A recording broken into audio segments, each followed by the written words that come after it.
Nous allons expliquer la matzah shumura, mais aussi la matzah à la machine ou la matzah à la main. Est-ce que la matzah fabriquée à la machine est aussi matzah shumura, ou c'est uniquement la matzah qui a été fabriquée à la main? Nous allons voir à travers ces quelques lignes du Shulchan Aruch dans le Siman Tav Nun Gimel. Le Shulchan Aruch tranche la halacha que nous devons garder le blé, garder la farine, garder la pâte, c'est-à-dire de faire attention que la pâte ne fermente pas, qu'il n'y ait pas de contact avec de l'eau pour le blé, ou de laisser la pâte pour longtemps, la laisser fermenter. C'est une mitzvah qu'on apprend du pasuk Ushmartem et à matzot, de là où on apprend qu'on doit garder la matzah. Mais il faut garder la matzah lishma, c'est-à-dire pour pouvoir accomplir la mitzvah du premier kazaït le soir du Seder, le soir de Pessah. Que signifie garder? Garder la matzah, c'est qu'il faut faire attention que la matzah ne devienne pas chametz, c'est-à-dire que la pâte ou que le blé ne fermente pas.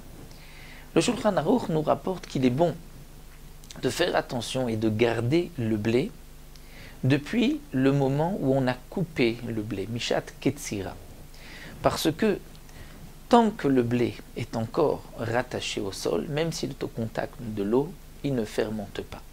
Sauf, comme le rapportent les poskim, dans le cas où le blé est terminé, il est mûr, et il a séché, s'il y a ensuite un contact avec de l'eau, parce qu'il n'a plus besoin de la terre, on peut tout de suite prendre le couper, il risque d'y avoir, d'après certains poskim, rachage de chametz. C'est pour cela que lorsque, en Eretz Israël, il pleut après Shavuot, ceci nous pose un problème pour les matzot. Souvent, le blé est déjà prêt, est déjà sec dans l'épi, donc au contact de l'eau, il risque de fermenter. Il y a quelques années, après Shavuot, il y avait une grosse pluie, donc tous les chérim, les rabbanim des kashruyot différentes ont dû se rendre sur le terrain pour voir est-ce que le blé avait déjà séché, est-ce que le blé n'était pas devenu chametz à cause de cette pluie. Et donc le Shulchan Aruch nous dit à partir du moment où on coupe le blé, il faut faire attention que ce blé-là ne soit pas au contact de l'eau, il faut donc le garder, mais pas seulement le garder lishma, pour l'accomplissement de la mitzvah. Si on ne peut pas, à partir du moment Mishat Ketzira où on a coupé le blé, au moins à partir du moment où on va moudre le blé. Et Beshat Atrak, si ce n'est pas possible non plus, alors il faudra faire attention, on peut acheter même de la farine. Si cette farine, bien sûr, le blé n'avait pas été mouillé auparavant, on pourrait acheter de la farine, et à partir du moment où on va pétrir la pâte, donc le contact de l'eau et de la farine, c'est là qu'on doit garder la matzah lishma. Donc la matzah shmura signifie, c'est une matzah qui a été gardée. Gardée à partir de quand? Les khatrila, il vaut mieux, donc à partir du moment où on a coupé le blé. Sinon, à partir du moment où on a moulu le blé, ou encore à partir du moment où on a pétri, où il y a eu un contact entre l'eau et la farine. Aujourd'hui, ce qu'on appelle la matzah shumura, c'est la matzah qui a été gardée depuis le moment où on a coupé le blé. La matzah qui n'est pas shumura, c'est-à-dire que cette garde, l'ishma, n'a été faite qu'à partir du moment où on a mis l'eau avec la farine, au moment où on a pétri la pâte. Ça ne veut pas dire qu'on a pris n'importe quelle farine, bien sûr, mais il n'y a pas eu cette même shmira qui était une shmira lishma. Cette shmira lishma, qui doit être faite donc pour la mitzvah du soir du Seder, ne concerne a priori que le premier kazaït. Donc il faut manger de la matzah shmura le soir de Pessah pour le kazaït au moment du Seder. Mais pour tous les autres jours, il n'est pas nécessaire, mikaradin, de consommer de la matzah shmura. Malgré tout, le Mishnah Bura nous rapporte que, au nom des Acharonim, que Yisrael Kedoshim, les Bnei Israël, ont pris l'habitude de manger de la matzah shmura tous les jours de Pessah, et de faire attention au moins à partir du moment où on a moulu le blé.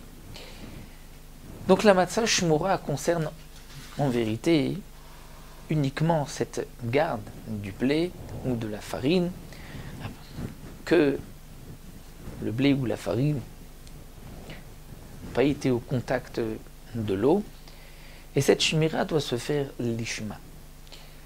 Lorsque nous avons une matzah qui a été fabriquée à la machine ou une matzah qui a été fabriquée à la main, dans les deux cas, le blé peut être donc chamour, il peut y avoir du blé qui a été une matzah, du blé shumura, puisque ce blé-là a été gardé depuis le moment où on a coupé le blé. Alors quelle est la différence entre la matzah à la machine et la matzah qui a été fabriquée à la main? La différence est la suivante, c'est que puisque cette shmira doit se faire lishma, c'est-à-dire pour la mitzvah, le lishma ne peut se faire que par une action de l'homme. Lorsque on va mélanger par exemple le blé et l'eau pour pétrir la pâte, si c'est à la main, donc c'est l'homme qui va faire ce mélange, il peut lui aussi garder cette pâte qu'elle ne fermente pas, l'ishma. Mais lorsque tout ceci se fait en appuyant simplement sur un bouton, et donc la machine toute seule va mélanger la farine, l'eau, pétrir la pâte et préparer la pâte jusqu'à la cuisson, il n'y a plus d'intervention de l'homme à partir du moment où on a appuyé sur le bouton. Est-ce que le fait d'appuyer sur le bouton lishma, bien sûr, pour l'accomplissement de la mitzvah, est-ce que c'est aussi considéré que cette matzah sera une matzah shmua? Et là, nous avons une marloquette. Le Chazon Ish me dit que lorsqu'on appuie sur un bouton, puisque c'est ensuite l'électricité, les machines qui continuent le travail, ce n'est pas l'action de l'homme en appuyant sur un bouton. Ce n'est pas nous qui mélangeons le blé, la farine et l'eau, et donc il ne peut pas y avoir de lishma possible. C'est pour cela que le Chazon Ish me dit que la matzah à la machine, fabriquée à la machine, ne peut pas être shmua. Donc, elle ne peut pas être lishma, elle ne peut pas être fabriquée lishma pour accomplir la mitzvah du soir de Pessah. Mais beaucoup de Gdolim n'étaient pas d'accord avec le Chazon Ish, et on sait que même en appuyant sur un bouton, on peut donc ainsi fabriquer une matzah lishma, et cette matzah pourrait être mangée le soir du Seder, et c'est aussi le minag de beaucoup de Gdolim à Yerushalayim même, qui depuis des générations avaient l'habitude de manger de la matzah fabriquée à la machine, même le soir du Seder, des Gdolim aussi bien du monde ashkénaze que du monde séfarade.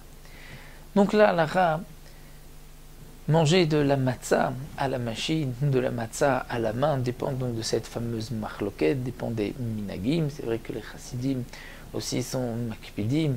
Au nom du Divrei Chaim, on a dit que la machine, les matzot à la machine sont comme du chametz, bien sûr, qui n'a voulu mettre une barrière, un guéder, pour une raison qu'on ne sait pas, puisqu'il n'explique pas pourquoi il ne faut pas manger de la matzah fabriquée à la machine, mais donc de toutes les manières, une matzah fabriquée à la machine qui est d'un blé qui a été gardé peut être aussi une matzah shmua. La marloquette, c'est est-ce qu'en appuyant sur un bouton, on peut accomplir le lishma ou pas.